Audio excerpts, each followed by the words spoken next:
name is Clive. And welcome you to this really special event today. Looking forward to teaching. And I'm just going to read a scripture and the message is going to pray. The Bible says, praise be to the God and Father of our Lord Jesus Christ, the Father of compassion and the God of all comfort, who comforts us in all our troubles, so that we can comfort those in any trouble. So that comfort ourselves from Lord. We know we're going to be comforted here. Hear God's word. What's the truth? This yours. Heavenly Father, What's the truth? Yeah, what's the truth? The ability God that you have to us, and just how much you love us, God, in various ways you express your love to us, God. Today we are alive, we are here, and ready to be fed in a school or in a spiritual gathering. We pray that you take absolute control of our heart and the end develop for me. And have been looking forward and know my brothers and sisters the same way. I pray God that you will open our hearts, Father God, that nothing distracts us from hearing exactly what we have prepared for us this evening. I pray that you use our brother mightily, Father God. I pray, Heavenly Father God, that your name only will be glorified. Amen. Thank you for this opportunity. Thank you for your many blessings that you bestow on us on a daily basis, Father. We love you so much, Father God. It's in Jesus' name I pray with thanksgiving. Amen. Thank you so much. Thank you so much. One song, a very short welcome prayer, because we want to give our guest speaker a lot of time this evening. And it's my privilege to introduce to you our guest speaker and his wonderful wife, who I had the privilege of picking up from Heathrow today. And that's John and Jan Oakes, who have come all the way from Merced, California. All right, yes. And I've learned a little bit about them over lunch and over this afternoon. So they became disciples a long time ago in Colorado. They have served here, there, this place, that place, everywhere. Mainly San Diego would be your kind of main base area, I guess, for some time, but that's arguable. And John is a teacher. He's written 16 books. Many of he's brought with us on the table. If you'd like to purchase them, they're there. And he's here at the invitation of some of the UK churches, but also just to help teachers raise up in the UK. One of those who's raising up is James Thomas, who's with us from the South Side. Great to have you here. So an invitation just to give us some teacher training. John has come over and spent a lot of time and effort to come over here. But I picked him up not just straight from San Francisco flight.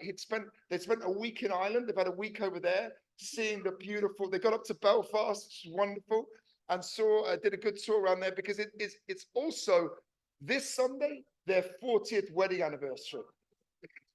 Yeah. So there you go. There's a lot there. But there's lots of things I could share, but I don't want to steal any more time. They're in their 60s. They wouldn't mind me saying that. And they, as well as being a teacher, there was a need for a church to be planted in a part of California called Merced, which I learned is Spanish for mercy. Mercy. There you go. And there was no one ready to go. So they were like, we'll go. And so off they went in their 60s with one other person in tow. They found someone else around. And it'll be 2 years, your church anniversary, on the 1st of June. Is that right? And they've grown to about 27. Is that right? And that's some of that is moving, but about 16 or 17 of that is baptisms. And young college students from the university there, just an incredible thing going on there. And so that is so inspiring to me to see people, I'm just challenged by that person, just challenged by that. And just what a great example to have as a teacher. John is not sitting in a professorship somewhere, just with his biros. He's out evangelizing and going out and sharing their faith. So it's wonderful to have you here. With no further ado, John Oakes.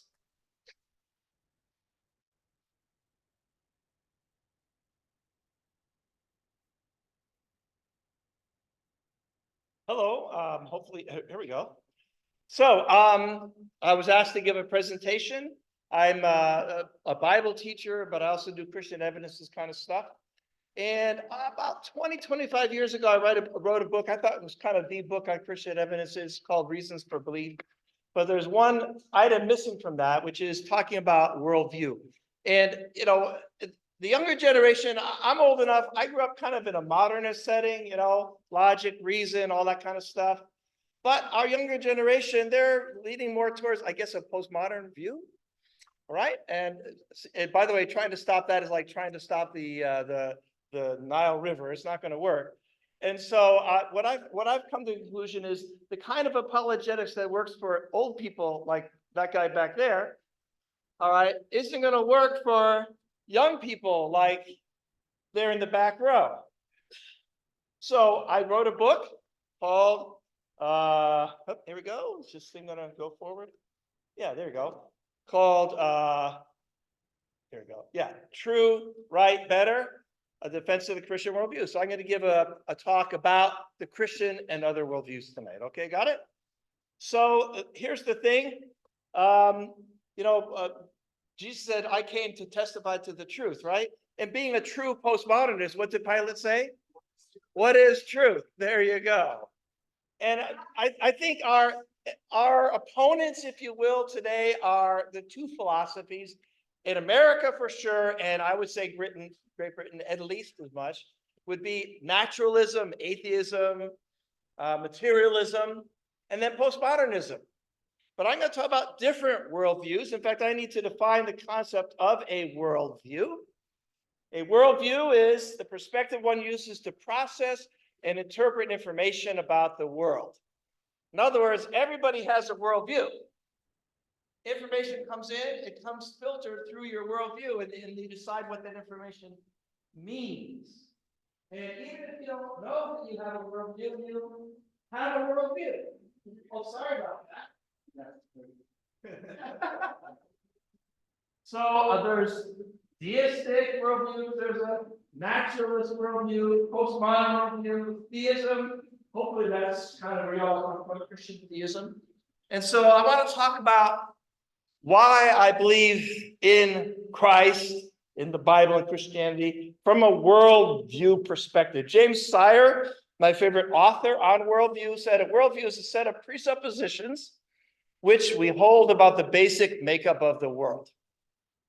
All right, and so the basic premise of my book is a good worldview is one which is true, right, and better. So what's that mean? What am I talking about? So now the important worldviews, naturalism, atheism, technically it's not a worldview. It's more like materialism or naturalism, postmodernism. My generation tends towards the first worldview. The newer generation coming up tends towards the second worldview.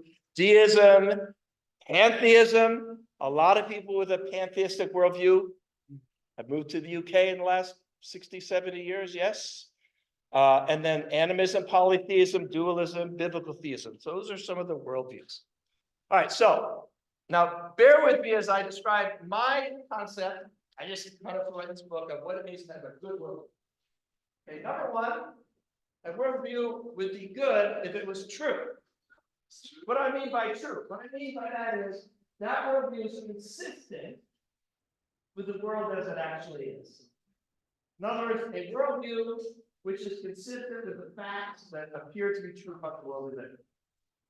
And I would say believing in something that's not true isn't as good as believing in something that is true. So we're going to look at naturalism and postmodernism and the other worldviews and ask, bottom line is, are they true or not? What I mean by that is, are they consistent with what we know about how the world is? Number two, right. Now what I mean by that, in the three words, true, right, better, right, I don't have a word for this, right? What I mean by that is, does this worldview provide successful, worthy, reasonable answers to the questions people care about? What are the questions people care about? They care about, what am I? What am I? What happens when we die? What's my purpose? What is the meaning of life? What is the right thing to do? These are the basic questions that every human being cares about. And a worldview that gives a lousy answer to those questions is a lousy worldview. All right, and the third one, this might seem like I'm faking it. So true, right, gives answers to the basic question, why is it evil? Why is there suffering? These basic questions everybody cares about. And then better. You say, better, what do you mean by better? I would claim if you put an atheist, what is a postmodernist? All right, an atheist, say a Hindu, a Buddhist, a Muslim, whatever, a Christian in the room and say, all right, you can't come out of that room until you give us a list of 5, 6, 7 qualities that make a person a good person. I claim that that would actually be an easy thing. It wouldn't take them very long. Loyal, loving, patient, generous, okay? And the question is, does the worldview of postmodernism or pantheism or say biblical theism or even Islamic theism, can we rationally assume that a person who was consistently living up that worldview should be a better person? And by the way, I'm going to give you the answer right up front. Christianity totally destroys the first question, totally destroys the second, in a good way, and totally wins out on all 3 questions. To the point where there's really no other worldview that even comes close. So that's the thesis of my talks. And I have about 30 more minutes to talk about every important worldview that ever happened. So there you go. Read my book, okay? Get a copy over there. Okay? So let's talk about naturalism or materialism. And by the way, I hang out with people like this. I'm a chemistry and physics professor of 35 years. So I hang out with these people. In fact, in my area of study, they by the way, they're not necessarily the biggest number, but they're the ones that talk the loudest, that's for sure. So the belief that the only reliable or valid instrument for deciding the truth of even the value of any proposition is the scientific method. In other words, if it cannot be observed, then it's not real. Only observable physical things are real. Everything else is not real. That's the perspective of the atheist, of the naturalist, of the materialist. By the way, a materialist is not somebody who wants lots of money. A materialist is somebody who believes in only material things are real. Okay? So a couple of statements of materialism. This is Richard Lewontin. He said, we exist as material beings in a material world. That's not Madonna. That's a different kind of material, all right? All of whose phenomena are consequences of material relations among material entities. In a word, the public needs to accept materialism, which means they must put God in the trash can of history where such myths belong. Now, my question is that true? Well, okay, let's hold off on that, okay? Does that worldview provide answers to the questions that people care about? And can we reasonably predict that somebody who holds into that worldview would be a better person? Okay. Another statement. Scientific materialism. Life is explained in purely mechanical terms, and phenomena such as mind and conscious are considered nothing but epiphenomena. I'll talk about what I mean by epiphenomena. Curious byproducts of certain complex physical processes. Okay? So here's the problem with materialism or atheism or naturalism. I believe that it amounts to a kind of religious belief based on circular reason. In other words, if you ask a person why you believe in naturalism, what you find out is the reason they believe in naturalism is because they believe in naturalism. They don't have a reason for believing in it other than it's just what they believe. And I believe that naturalism or materialism or science, if you will, as a worldview. Science is not the problem, science as a worldview. I believe it doesn't answer the questions that anybody actually cares about. I'll talk about that.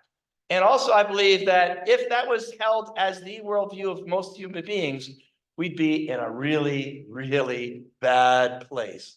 That atheists hijack almost everything good that they believe in from the Christian worldview. All right, so I was watching it. This was a BBC broadcast a few years ago. It was kind of like smart people on trial. So they bring in, this particular program, they brought in a theist and an atheist, who kind of defend the world in front of some animals, smart people. And so the atheist guy comes in, he's kind of so confident, so confident. And they said, okay, he gave his opening statement. He says, I believe the only things that are real are things that can be observed and measured. Things that cannot be observed or measured are not real. All right? So one of the people in the table asked him, well, how do you know that? He said, well, you know, Christians, all these fundamentalists, there's a bunch of people, they're destroying it, it's horrible, blah, blah, blah, this, blah, blah, blah. And they said, sir, we asked you a question. You said the only things that are real are things that can be observed or measured. My question is this: how do you know that? Blah, blah, blah, religion, blah, blah, blah, my whatever. The school I went to, and they said, sir, the way this works is we ask the questions, you answer. So our question to you is, how do you know that? You know what his answer was? Well, I guess I just believe. Okay. An entire worldview based on, I just believe it. Circular reasoning. Not a very strong reason to believe in something. By the way, there are several reasons I believe materialism is just plain wrong. And I want to talk about that. Okay? If materialism is correct, then I don't exist. All right?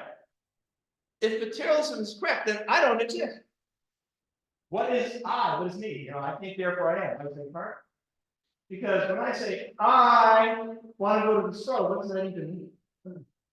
If the only things that are real are things that could be measured and observed, I want. Sorry, Jim, your microphone. Oh, okay. Touch it. I'll touch it. Thank Okay, sure. Okay.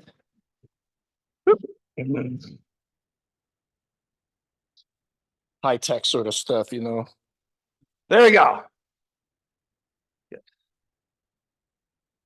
All right, because if materialism is true, then there's no soul, there's no spirit, there's no non-physical reality at all. And if materialism is correct, you shouldn't say to your spouse, I love you. You should say, I neurotransmitter you. I neuron firing you. That random chemical events produce chemical processes running around in my brain that makes me think that I love you, but love doesn't really mean anything, because if materialism is right, then what is love? What is it? It's chemicals. I think God is love. Now, there's a few reasons why I believe that this worldview is just plain wrong. Number one, the universe was created. How do we know the universe was created? Well, I don't have time to go into that, okay? One thing we know is the universe was created. In other words, as it says in Hebrews 11, verse 3, by faith we know the things that were seen were created by something that is unseen. And is there any other possible explanation for the seen things existing other than coming from an unseen thing? It's a fancy word for that argument. All right. I won't go into all that sort of stuff. And a good question for the atheist is, well, why does anything exist at all? You know what their answer to that is? I just, if you're listening to the recording, I just shrugged my shoulders. Okay. And another reason I know that there's more than just physical things is because life exists, because life could not come about by any set of random events. That is a fact. And the idea of the design of the universe, I could go on and on for a couple hours on that. And no one in their right mind can deny the existence of right and wrong. Because if the materialist is right, then there's nothing wrong about raping somebody. All right, let's think about some of the questions. Like, for example, what is my purpose? What does materialism say your purpose is? To create as many copies of your DNA as possible. If that's even a purpose at all. And if your purpose is to create as many copies of your DNA as possible, what might that justify? Think about that. We want to live in a world where this is the working philosophy. By the way, I teach science. I teach a philosophy of science. And I tell my students, science is awesome. And answering questions like when, where, how many, how does it work? Science is great at that. But does anybody care about those things? Are any of those things worth living for? No. The questions we care about is, why am I here? Remember, true? No, it's not true. It doesn't explain the basic reality of the existence of the universe, the existence of life, and a bunch of things that all of us know exist, even if they tried to deny it. And by the way, if you want to get an atheist to reveal what that they actually believe in right and wrong, tell them, you need to become a Christian, and they say, you're wrong to force your religion. Wrong? What do you mean wrong? I thought you didn't believe in right and wrong. All right. So there you go. What's the right thing to do? How valuable am I? Okay, what is my value? According to science, about 7 pounds, 50 pence. I don't know, we got some calcium, some iron, maybe a little bit of, magnesium. Christian worldview says you're more valuable than the entire world. Calculate the value of all the property. Imagine buying all the property in the world. It says you are more valuable than all that. I don't know, better answer to me. All right, what about what is the right thing to do? Science is useless. These are the questions people care about, part 2 of my outline. And science is of absolutely no value whatsoever in answering any of the questions. And yet these atheists, these materials, is like, what's wrong with you Christians? What's wrong with you materialists? All right.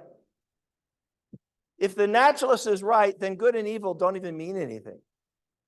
If they're right, then our purpose, if it exists at all, is to pass on our DNA. And if they're right, any kind of sexual behavior is as right as any other. There's nothing evil about genocide. Racism and slavery can be justified, etc. If the materials is right, then justice, how can you even define justice? What would even be the definition of justice? The word ought and should leave our vocabulary. And by the way, it's been tried. Pol Pot regime, they tried it. French Revolution, that worked great. Soviet Russia, Red China, the experiment's been tried. Failed. No wonder by the middle of the 20th century, intellectuals in general were out with the modernist view, so they went for postmodernism. So postmodernism, true, right, better? All right, let's talk about it. So postmodernism, which basically, by the way, I don't have anything against postmodernism per se as an intellectual pursuit to consider history and culture.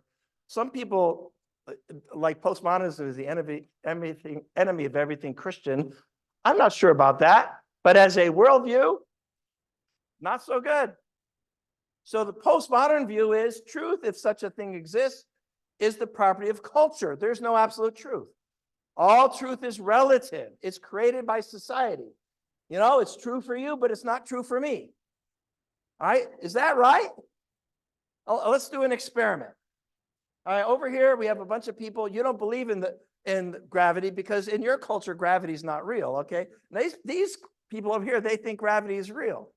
All right, so let's see what happens. Okay. By the way, I've done this in certain countries. If you do this, the audience is like, but I'm gonna do it anyway. So I can do that in UK, right? That's okay. We don't worship the book. All right, let's see here. So according to postmodernism, if enough people believe that gravity is not real, then it's not real, at least for them. That's a very confusing philosophy, isn't it? So truth, if such a thing exists. And by the way, I'm telling you, it's a postmodern world. Us old people, if you don't get it, you need to get it. All right.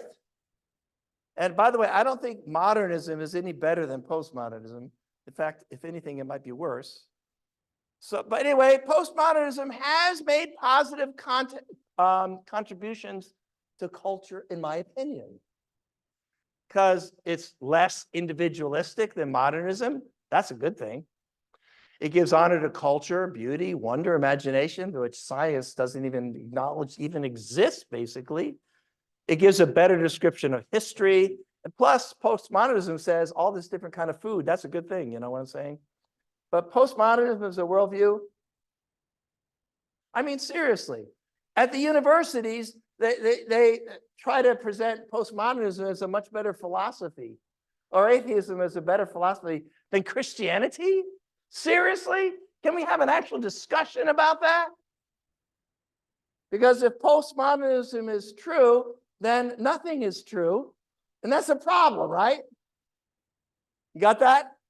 If postmodernism is true, then nothing is true, which means guess what's not true? Postmodernism, okay?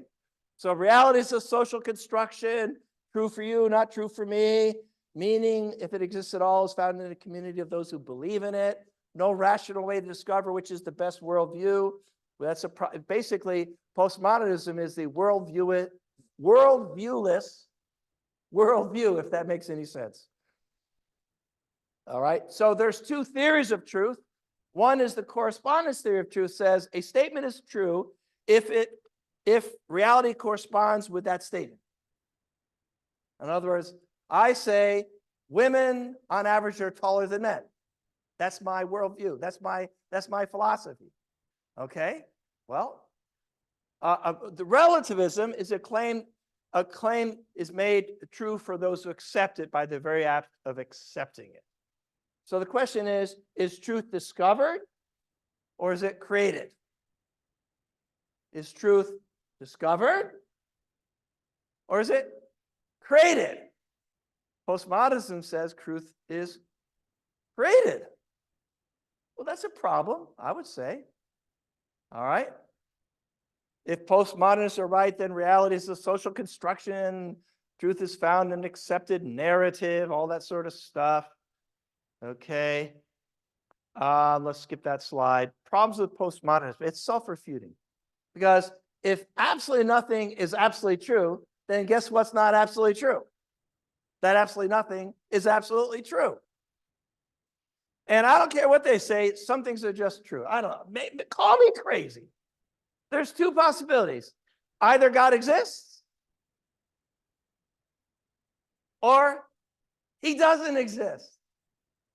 And if one person says that he does, the other one says that he doesn't, then one of them is wrong. I remember I was giving a presentation in Stockholm, and I just was talking. I mean, I didn't realize how postmodern Sweden is. And I said, one thing is some things are just wrong. Rape is wrong. Murder, wrong. Some things are just wrong. And this woman, she practically fell out of her chair and she was having trouble breathing. And I was talking to her during the break. I said, what's wrong? And she said, how could you say that? Because according to postmodernism, the only true sin is to call something a sin. All right? And that's a problem. So postmodernism is not true. One reason I know that is science may not be great as a worldview, but science is onto something. I think electrons actually exist. And I think if you don't believe that, well, then you're just plain old wrong. And if your culture said jumping off a cliff is a good thing, let's just go with that one, okay? I don't think so, okay? Science may not be true, but it works. All right, so anyway, that's a little bit on postmodernism. What's wrong with postmodernism? It doesn't agree with reality, the world as it is. Understanding of truth may be relative, but truth is not. In other words, you may not know the absolute truth, but it exists. And our job, I believe, is to find that truth. All right, so why is, so it's not true. it doesn't provide answers because according to postmodernism, the answer to the question like, what is my purpose? What is my value? What is the right thing to do is determined by the people who establish that. Okay, well, that's pretty slippery worldview. Does it make us a better person? You know who's the enemy in the postmodern world? It's the hero. The enemy in the postmodern world is the one who says, our society needs to change. Our society is wrong. You know who the worst anti-hero in postmodernism is? Somebody like Nelson Mandela or somebody like Mother Teresa, who called people out and said, you're wrong. That's postmodernism. So which is a better culture, the Nazi culture or the Christian culture? All right, that's a pretty easy question to answer, I would say. By the way, we're headed towards something. All right, I described what a materialist worldview is. I described what a postmodern worldview is. Here's the question. What is the Christian worldview? All right, a lot of us, we know a lot about Christianity, but you may have never thought about what is the basic idea? What does Christianity say about the world? So I'm going to throw in about 4 or 5 slides, I'm going to throw up my version of that. See what you might come up with. In other words, could you explain, without using the Bible at all, basically what Christianity says about reality? That's a good question to think about. Okay, so the Christian, oh, it's the next slide. I forgot. I did, yeah. All right. So, by the way, this description of the Christian worldview is found in Genesis chapter 1 through 3. Everything I'm saying here is just right there in Genesis 1 through 3, because the Genesis story is a description of God's view of the world, right? It's not a science story, that's for sure. I'm not saying there's no scientific content there. I'm not saying that. But I'm saying it is a polemic defending the biblical idea of who God is. So according to the Christian worldview, the physical world is real, it's created, and it's good. Now remember, point number 1, is it right? Is the physical world real? Are there worldviews that say it's not? Yes, that's called Hinduism, Buddhism. All right. All right. Is it created? Yes. Is it good? That's the harder one. Let's talk about that.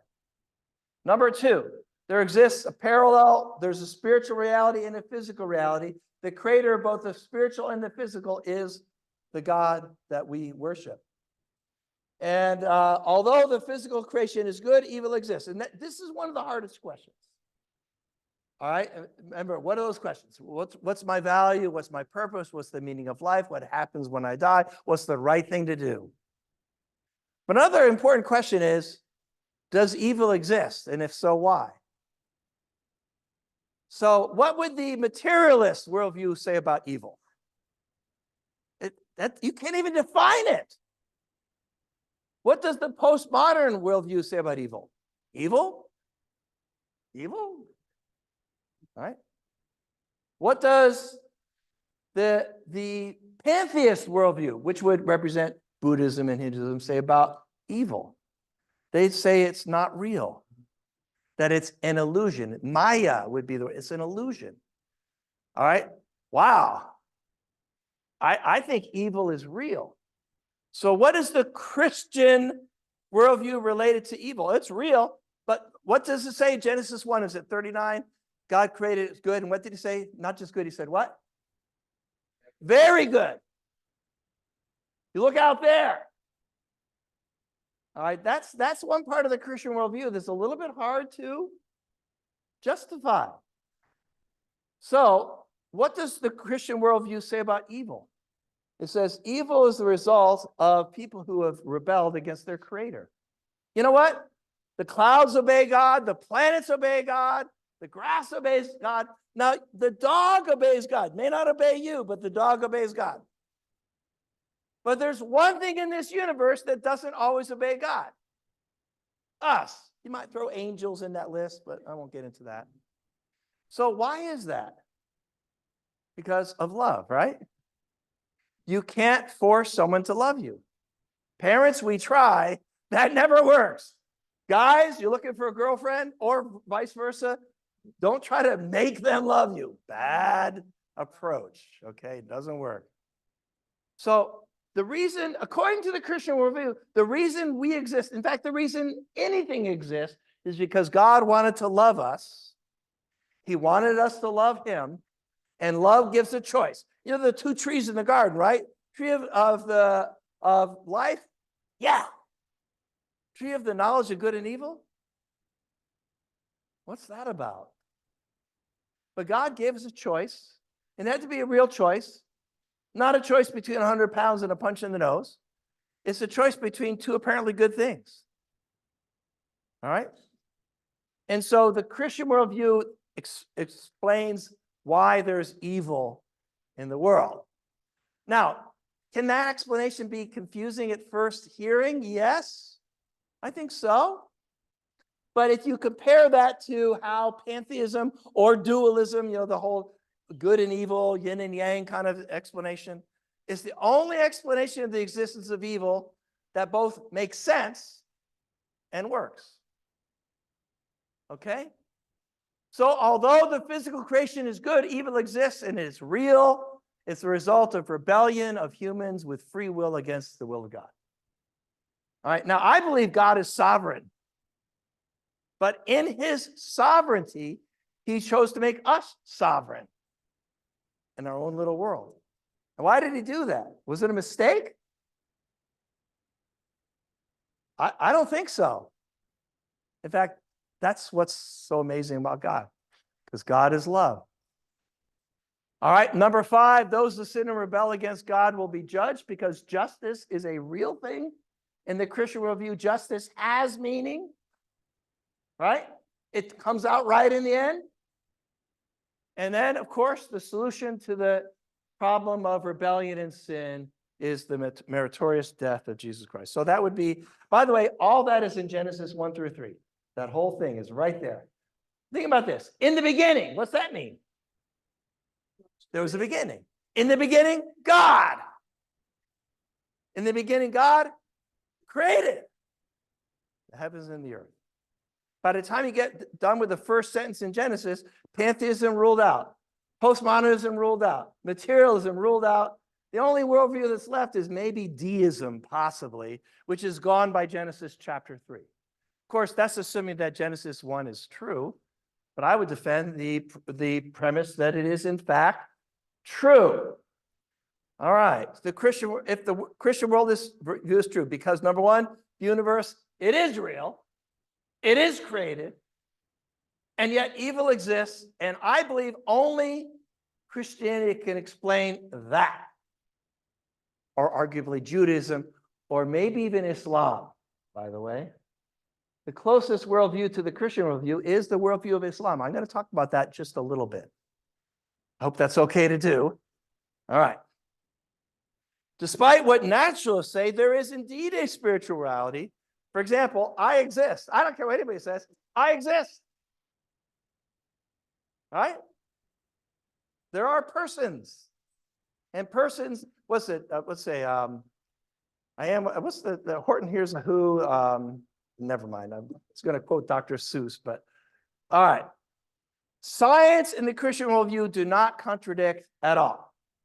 Atheism in the Christian worldview, yes, but science, everything, I have a PhD in chemical physics, and everything I know as a scientist is fully consistent with the Christian worldview without any exception. Okay? Yeah. So the Christian worldview is true. It's consistent with every single thing I know about reality. Unlike, I'll talk a little bit about the pantheism and a couple other worldviews. It answers the question, how did we get here? Why am I here? Where am I going? What is right and what is wrong? It answers other questions like, why in the world can humans understand the universe? That's just a basic question. Why is it that we can actually understand the universe that we're part of? How can you explain that outside of a theistic worldview? I don't think you can. Christianity offers solutions to the big problems that human beings have: the question of sin, the question of suffering, the question of evil, and the question of death. All of those make far more sense in a Christian worldview than any other worldview. Okay, Christian worldview has given us science. By the way, if it were not for Christianity, there would not be science. Thomas Aquinas and Roger Bacon, that's just a fact. All right, if it were not for the Christian worldview, slavery would be a universal thing. Hey, Wilberforce, British, thank you. Where did he get that from? Well, we can go for the Methodists. Sorry, the Methodists, that's a good thing.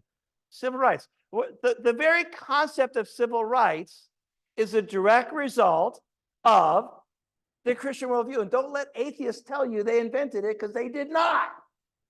Because what is the basis for civil rights under a naturalist worldview? We hold these truths to be self-evident. Now, the writers of the American Constitution were not necessarily Christians, but they got that from the Christian worldview. Women's rights, and I would argue that Christian groups do the majority of the benevolent works everywhere in the world, with some exceptions that I'll mention. It's not an accident, because it is a better worldview. Go down those lists of qualities that everybody would agree on. And the question is, what worldview creates those qualities naturally? Of course, a lot of Christians aren't even close to being that way, but to that extent, they're not like they're not like Jesus. So that's a whole other story. At least in that way, we know that they're not supposed to be that way, right? Okay. So we talked about naturalism a bit. We talked about postmodernism. I'm not going to get into deism. I do want to talk about the pantheistic worldview, and I'm going to skip animism, polytheism, dualism, but I want to talk about biblical theism and then Islamic theism a little bit. So we have, I guess, two more worldviews to talk about, which is pantheism and then Islamic theism. So we're doing okay. I think we'll be done in less than 10 minutes, hopefully. All right, we'll see. Okay, so what about, I'm going to skip this stuff here. Other worldviews. All right, if Genesis 1:1 is true, then animism, polytheism, pantheism, dualism, naturalism, deism, postmodernism, and every other ism is just simply false. Of course, you could ask whether it's true or not. So other worldviews, what about Hinduism?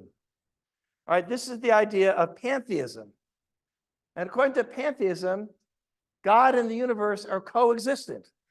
The universe is God, God is the universe. And that's really cool, because that means you're God too. So James, just so you know, you are God. By the way, when I was kind of leaving my pot smoking, drug doing thing in search of God, this is where I ended up first. It's an attractive worldview at first to find out that you're God. But the problem is, you're not. Because if you're God, that means you created the universe, which means you created yourself.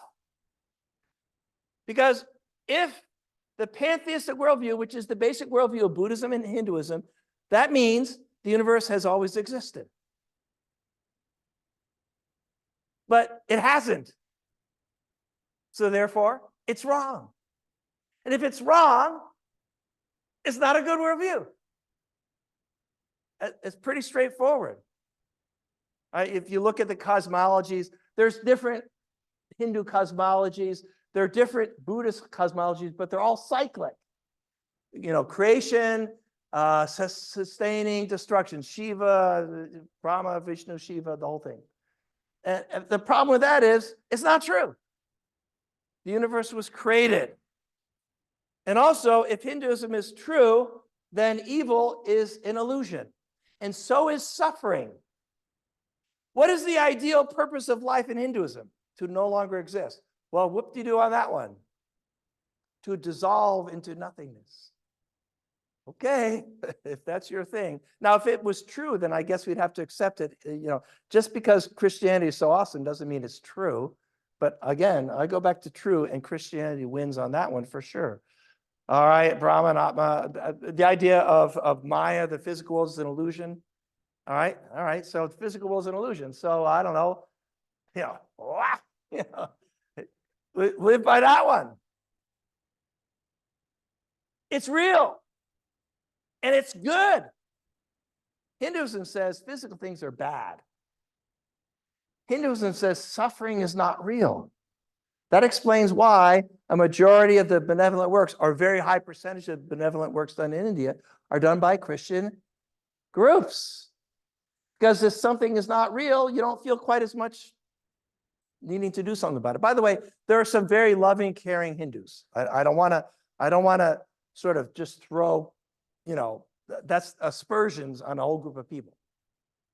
But the question is whether that action is consistent with the worldview. That's the question. What is the goal of Buddhism? I've got to skip all these slides. Is it true? Cosmology is a problem. Let me see, Buddhism. All right. We can talk about that. Suffering is not getting what one wants. The cause of suffering is desire, which leads to rebirth. So basically, the goal of Buddhism is to no longer desire. The goal of Buddhism is dispassion, disconnection. And again, who does the majority of benevolent works in Buddhist countries? Christians. So is it true? No. By the way, Hinduism and Buddhism provide better answers than postmodernism and naturalism, because there's idea of justice in a sense and moral truth and stuff like that. All right. Let's see. I like Buddha. I like a lot of things about him, actually. I like his philosophy. The fact that he abandoned his family, not so good, but other than that. But the bottom line is Buddhism is not true. It doesn't answer important questions. All right. And I believe it doesn't make us a better person, maybe better than an atheist or a postmodernist. Okay, I have to skip that. We're talking about evil. All right, what about Islam? By the way, if you go down that list of the Christian worldview, about 8 out of 10 of those things on that list are part of the Islamic worldview. The world is created. The world is good. And Islam explains the nature of evil, sort of. Is there free will in Islam? Inshallah, right? Inshallah, right? Because in Islam, God, Allah controls everything, including who gets saved and who doesn't get saved. So there's some problems there. All right, salvation by your own effort. Read the surah and ayats there. We earn grace, we earn the favor of Allah, we earn salvation, we earn paradise.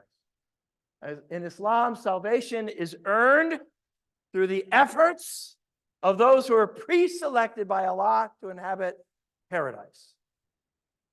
All right, and surah and ayat, chapter and verse, from the Quran. Get a copy of my book if you want, or don't. That's okay too. Christianity's salvation is granted by the grace of a loving God to those who, through faith and repentance and baptism, you got to throw that in there. That's supposed to get you to laugh, but never mind. All right, accept that love. Okay. All right, who reaches out to whom? And by the way, you know who does the majority of the benevolent works in Muslim countries? Muslims. Because that's one of the 5 pillars of Islam. But the problem is, only Muslims. Technically, money given for benevolent purposes in Muslim countries can be used for others, but only if all the Muslim problems are solved, which never get solved. Okay? Better, second best worldview out there. All right? But Christian worldview, in Islam, you have mercy. In Christianity, you have love. Love is better than just plain mercy. And who reaches out to who anyway? Okay? Work salvation. There you go. Right there. Salvation by grace. We reach up to God or God reaches down to us. Again, if the Christian worldview wasn't true, then it sure is awesome. But if it wasn't true, that'd be a problem. But it is true. It is true. All right. Anyway, I have to support that with evidence, but that's kind of not the whole thing tonight. All right, I think that's gonna, all right, here we go. Summary. Salvation is earned through, I already did that one. Okay, great. We're coming down to an end, but let's see here. Islamic worldview, obviously closer to the Christian worldview than the Eastern religions, but God is very distant. In Islam, Allah determines everything. You can read some surahs on that. Inshallah, if God is willing. Is it a good worldview? Is it true? Well, is Muhammad a prophet? 15 wives, massacre of 700 male Jews, denies that Jesus was raised that he was crucified, doctrine of abrogation that says, well, if God changes his mind, then the second thing he said is right, the first thing he said is wrong. So no, it's actually not. Muhammad is a false prophet. Or if he is a true prophet, then Jesus was not crucified. All right? But he was crucified. All right. Motivation for helping others. Are women respected and is violence rejected? Good questions. So, the theologies of world religions are fundamentally and diametrically opposed to one another. The idea of many paths at the same place is nonsense. The worldview of Christianity is true. It provides the answers to the questions people really care about that make sense and are consistent. And it makes a better person if lived out consistently. So that's my talk. Maybe one or two question and answer, or do we have time for that?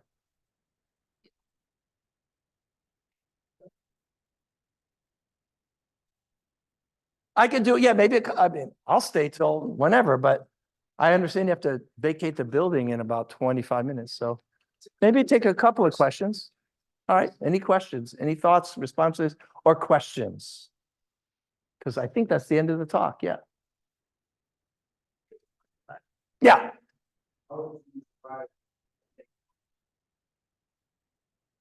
Excuse me?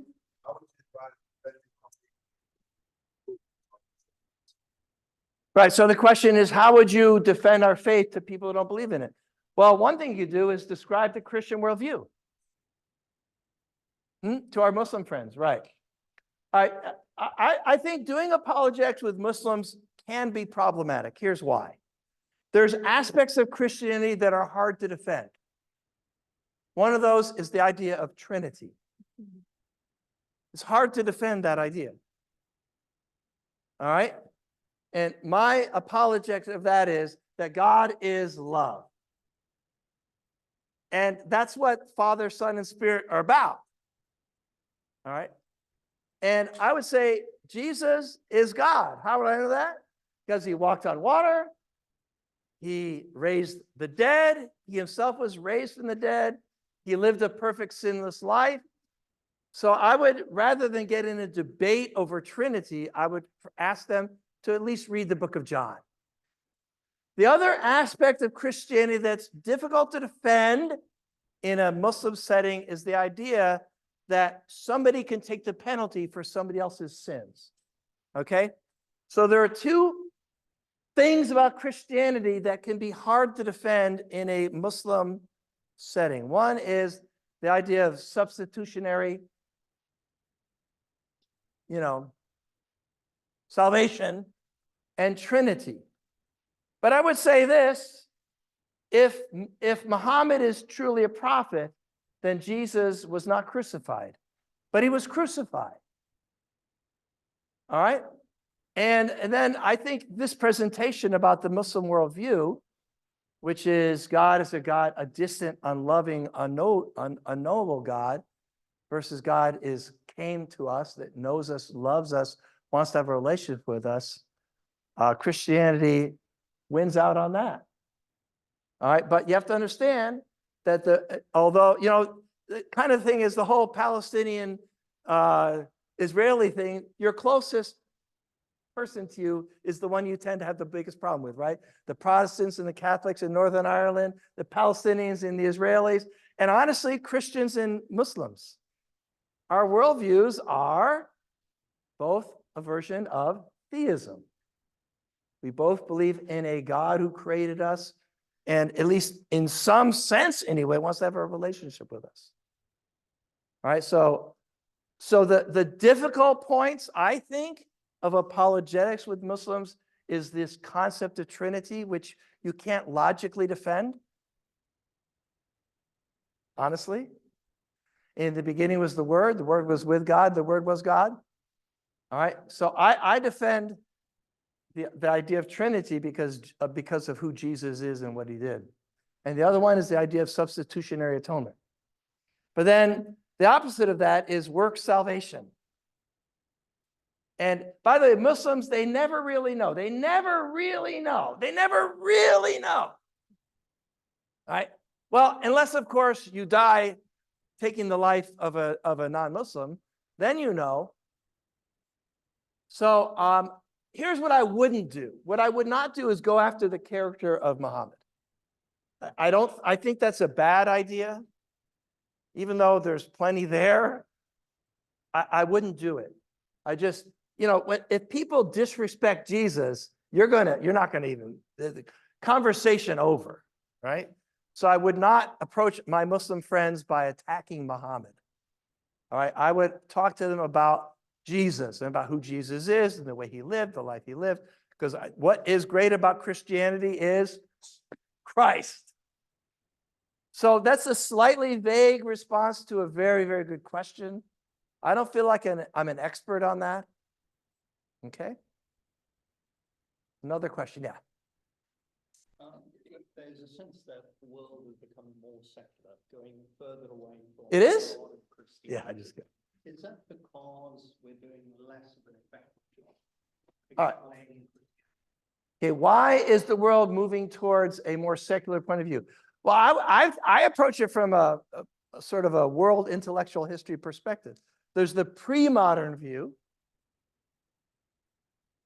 and then there's the modern view, and then there's the postmodern view. All right, the pre-modern view viewed the world through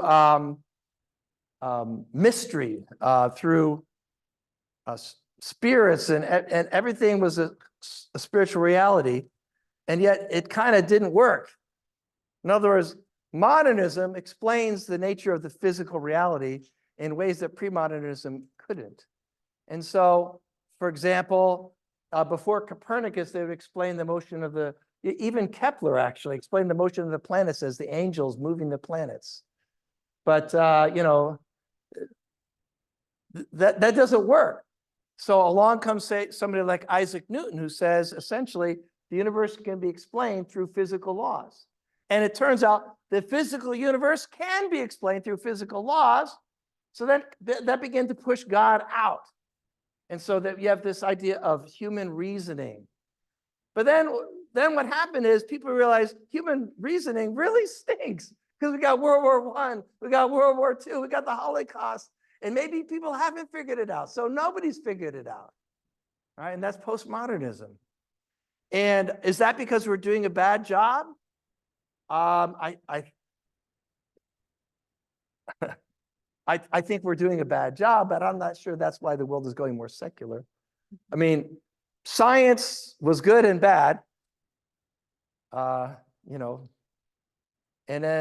science didn't answer the questions that people really cared about, so they started looking elsewhere. But by then, most people had turned their backs on theism and the idea of God. So what we would hope they would do is go back to the actual explanation. But I guess we're gonna have to help them out, aren't we?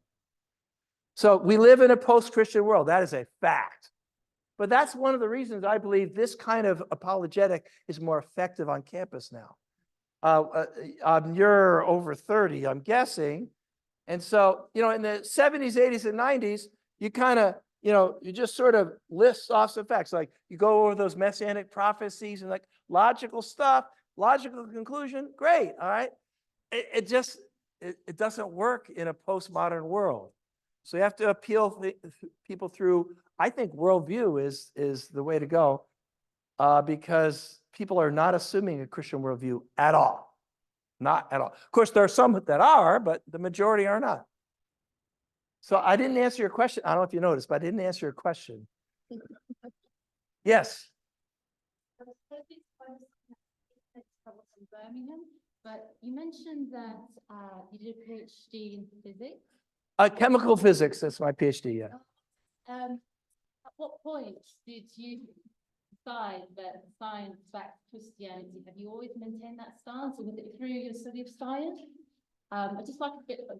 All right, yeah. Well, I'll tell you, I'll answer that question by telling a story. So I was in a van with a bunch of science professors at a science professor conference. And this one woman said, Christianity, what a stupid religion. Did you know that in the Bible it said, if people wear clothing with more than one material, capital punishment? And I said, excuse me, the Bible doesn't say that. She said, oh, yes, it does. I saw it at a website. And I said, this is around a bunch of people. By the way, not everybody in that van is an atheist, but the only ones talking are the atheists. I said to her, I've read the Bible, I don't know, half a dozen times too. I've never seen a single contradiction between the Bible and science. Not one. If there was one, I would have found it by now. Then I pulled out my Bible. Could you find that verse? The one about clothing with two materials? So I knew it was in Leviticus. I knew it was somewhere in the middle of Leviticus on the right-hand side of the page. Open my Bible, flip, flip, flip. I found it, I read it. All right. And so these people don't know what they're talking about. So anyway, I came to believe in God because of studying science. Because to not see design in nature is to not look. And if nature is designed, then there's a designer. And like Paul said, that people who do not believe in God are suppressing the truth willfully. And so please don't be intimidated by smart looking white guys with glasses, forgive me, but bald guys with glasses. Yeah. One more question. Okay, back there.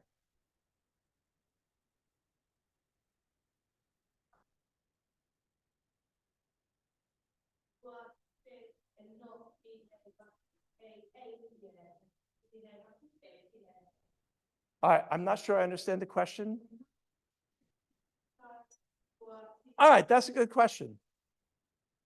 All right, like I said, there's two things about Christianity which we think are obvious, but really actually aren't really that logical, honestly. The idea of the God, Father, Son, and Spirit, but you asked about the whole salvation thing. All right, and so how does that work? Well, see, there's two things about God. Every quality God has, he really has. One of them is love. The other one is justice. What does justice say? You sin, you die. All right? And that in the universe that God created, justice is done. That's not good news. Because all of us deserve eternal separation from God because we chose to walk away. But God is love. And God's justice and his love met at the cross. So God said, I'm not going to defend this as logical. It is not logical. It just is. So God said, justice will fall on Jesus. So that's Romans chapter 3. So as to be just and the one who justifies those who have faith in Jesus Christ. I cannot defend that as a logical proposition, but I defend it as a loving God. That's the book of Jonah. That's the book of Hosea. And that's the Bible, actually. Okay? That's a great question, but we're out of time. And I don't know, we have some other events coming up, I guess. I know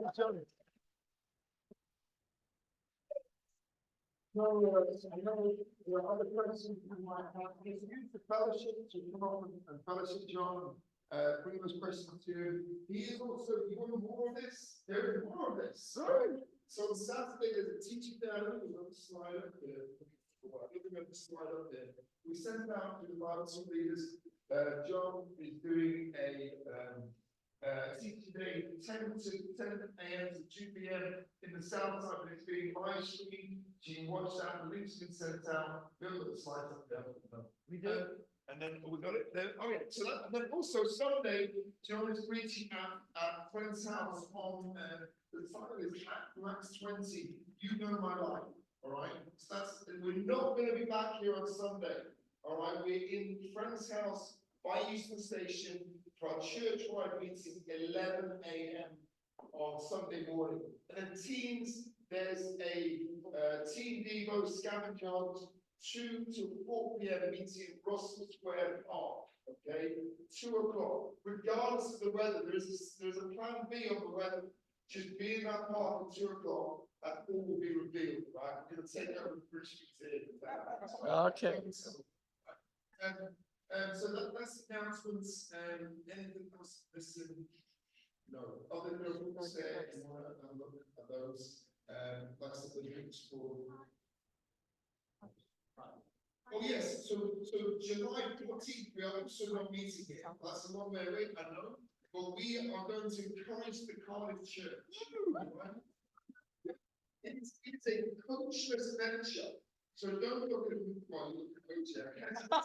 So where we find London 50-seater, there is no 50-seater. We did a survey. Most people want to go down their own, make their own way. So that's what we're doing. Speak to your Bible talk leaders. There's some funds available for Bible talk leaders to help you get down there. July 14th, we are going to Cardiff.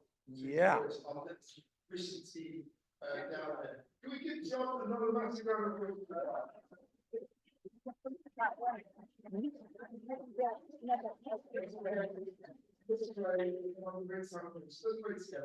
Father God, we thank you so much. I love the topic. I love the simplicity of truth, of it being true, right, and better, Lord. And that we can have confidence, even in understanding a little bit maybe at times all these different worldviews. I really appreciate being able to think about just even Islam and just understand that, but also for me, the post-modern era we're in, for atheistic background, it is encouraging to walk in the identity of Jesus, to be able to stand on the rock of Jesus and know that you have us, Lord. We have the best with you. We have truth. We don't need to be ashamed of that. We don't need to be relative about that. We have truth. We have the best.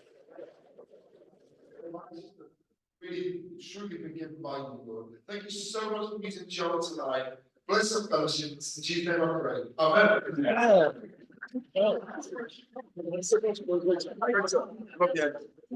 Thanks.